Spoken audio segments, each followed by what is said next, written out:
Olá, povo de Deus, graça e paz. Meu nome é Gelson Becker, eu sou líder da Escola de Ativação Profética. E no vídeo devocional de hoje eu quero falar para você sobre a palavra do profeta Isaías 46, versículo 9 a 11. A palavra de Deus que diz assim: lembrai-vos das coisas passadas desde a antiguidade, que eu sou Deus e não há outro Deus, não há outro semelhante a mim. Algumas traduções dizem: não há como me comparar. Pois eu anuncio o fim desde o princípio e desde a antiguidade as coisas que ainda não aconteceram. Eu digo, o meu conselho é firme e farei cumprir toda a minha vontade. Eu sou aquele que chamo a ave de rapina desde o Oriente e de uma terra remota o homem do meu conselho, porque assim o disse e assim o farei vir. Eu o formei e eu também o farei.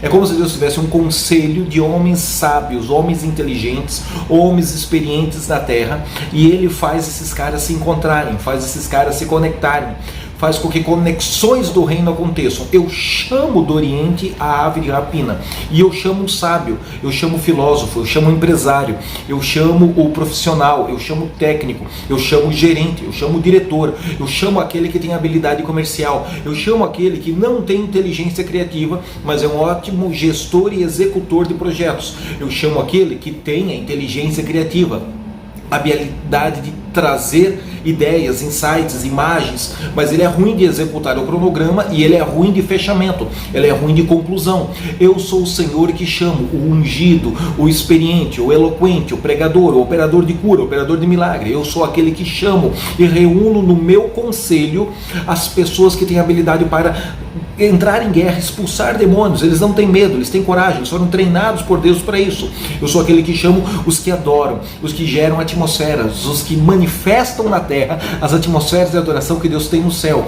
Eu sou Deus que falo das coisas que irão acontecer no passado, porque Ele tem na palma da sua mão o espaço, a matéria, e Ele tem na palma da sua mão o tempo.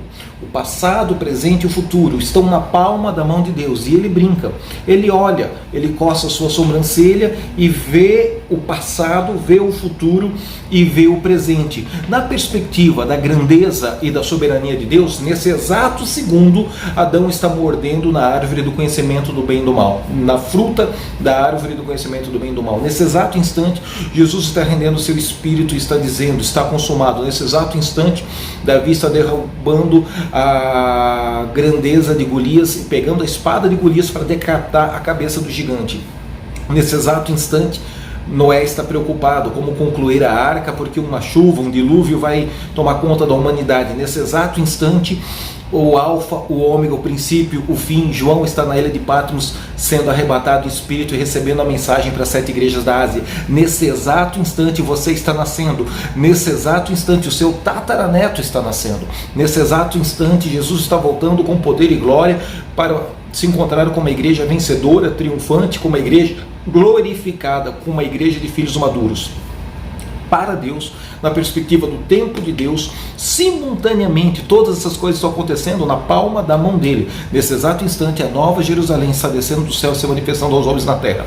Para mim e você, na nossa dimensão de tempo, essas coisas já aconteceram ou acontecerão no futuro. É uma realidade distante, uma realidade passada, uma realidade presente. Porque a nossa capacidade de se relacionar com o tempo é totalmente diferente da capacidade de Deus. Mas o texto ele é poderoso, porque ele exalta Deus, ele fala da grandeza de Deus, ele nos lembra que não há outro para recorrer, a não ser correr e nos lançar aos passos do Eterno, aos passos do Deus Todo-Poderoso, e depois ele dá um código. Esse Deus chama a existência, ele traz, ele chama do Oriente a ave de rapina, e ele chama os homens estratégicos, os homens sábios, os homens ungidos, os homens escolhidos, os homens separados por ele para um conselho, para uma reunião, para uma equipe, para se unirem e um honrar a unção de Deus que está na vida do outro. Porque quando isso acontece, a palavra de Deus se manifesta, se cumpre. O Senhor formou e o Senhor também vai fazer todas as coisas que Ele está dizendo. Muitas pessoas leem um texto desse e elas me questionam dizendo: Becker, você fica ensinando que existe profecia absoluta e determinista que vai acontecer independente da nossa obediência, santidade, somente porque Deus falou. Existem profecias que só irão acontecer se nós os alinharmos por santidade, por comunhão, por obediência, pois são profecias permissivas, são profecias condicionais, não são profecias absolutas. De fato, a eloquência do profeta pode dar a construção da psique de quem está recebendo uma profecia pessoal, a ideia de que Deus vai fazer mesmo que ele tenha uma vida de desalinhamento com a palavra de Deus, mas isso não acontece assim. Por isso muitas pessoas estão frustradas com o ministério profético, frustradas com Deus ou frustradas com a palavra de Deus. As profecias que se cumprem, e eu e você não precisamos nem crer nelas, são as que têm em relação ao Messias, à igreja, a primeira e segunda vinda de Jesus e a Israel como nação. Estes sim fazem parte de um relógio escatológico absoluto, são profecias que Deus vai cumprir mesmo que ninguém creia na terra. Qualquer profecia pessoal de emprego, business, rompimento, casamento, mudança geográfica, abrir igreja, não abrir igreja, a igreja que você abriu morreu, a igreja que você abriu deu certo, ela está alinhada a princípios, obedece os princípios, eles florescem, ignora os princípios, mesmo que você tenha uma identidade e um destino profético glorioso e poderoso em Deus, esse destino, esse potencial profético aborta, morre, e você é mais um dos amargurados sentado na beira do caminho, falando mal da Bíblia, falando mal de Deus, falando mal do Espírito Santo ou falando mal dos profetas que profetizaram. Por isso, quando você profetiza, tem que ter a maturidade de discernir se essa profecia é pessoal, ela sempre será condicional à santidade e obediência, ela nunca será absoluta. Se é uma profecia que Deus está mandando você trazer sobre nações, ainda assim envolve o livre-arbítrio de reis, de líderes, de políticos dessas nações. Se é uma profecia sobre o Messias, acho pouco provável Deus usar você para profetizar, porque tudo que tem que ser profetizado sobre a primeira e segunda vinda do Messias já está no texto canônico das Sagradas Escrituras. E nós, no uso e no exercício do ministério profético do Novo Testamento, tentar mexer com isso, entra num campo de imaturidade.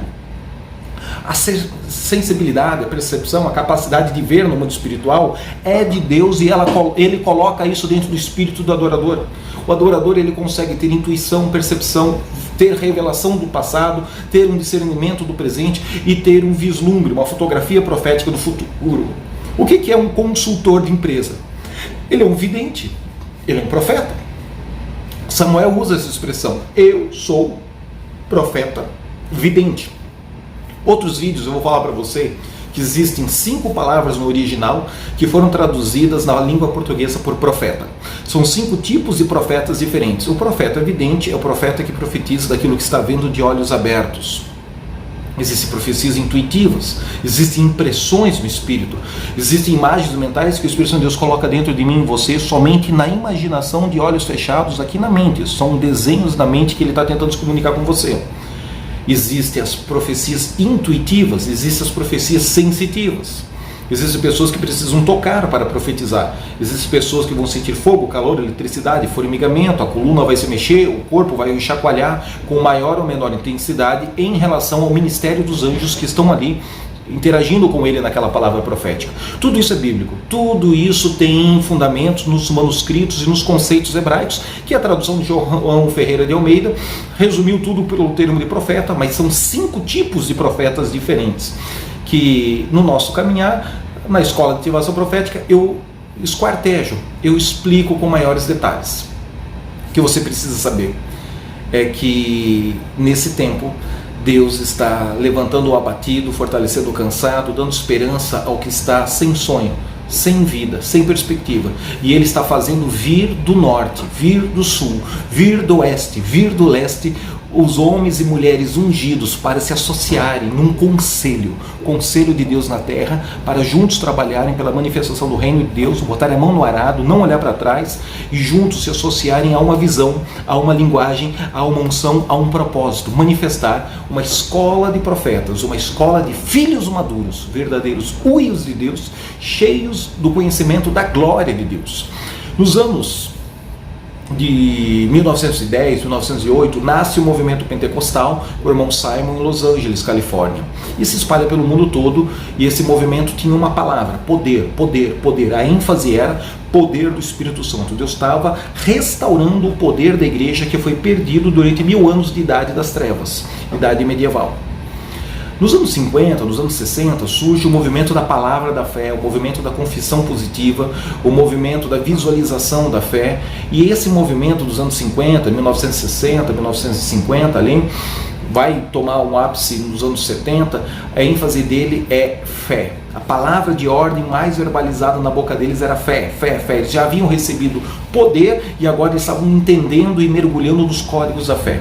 A nossa geração, dos anos 2000, 2010, 2020, nunca falou tanto sobre a glória de Deus. A glória, a glória, a glória do Pai, a glória do Pai. Nunca se cantou tanto sobre glória, nunca se falou tanto sobre glória. Nunca se pregou tanto sobre a glória de Deus no rosto dos filhos maduros, dos filhos de Deus. Então Deus, nos últimos 100 anos, Ele está preparando uma geração para se manifestar publicamente com sinais e receber essa nova Jerusalém. Ele está preparando com poder, com fé e com glória. Eu não posso agora dar ênfase somente à revelação da glória e ignorar o que já foi impartido, ensinado e revelado nas gerações anteriores sobre fé e sobre o poder. Eu tenho que ter esses fundamentos e receber o novo que Deus está fazendo na minha geração, no meu tempo, na minha época. Vamos juntos nos unir a esse conselho de Deus que Ele está formando na terra, porque Ele diz, Ele faz, Ele cumpre, Ele estabelece na medida em que nós estamos correspondendo em obediência e em santidade.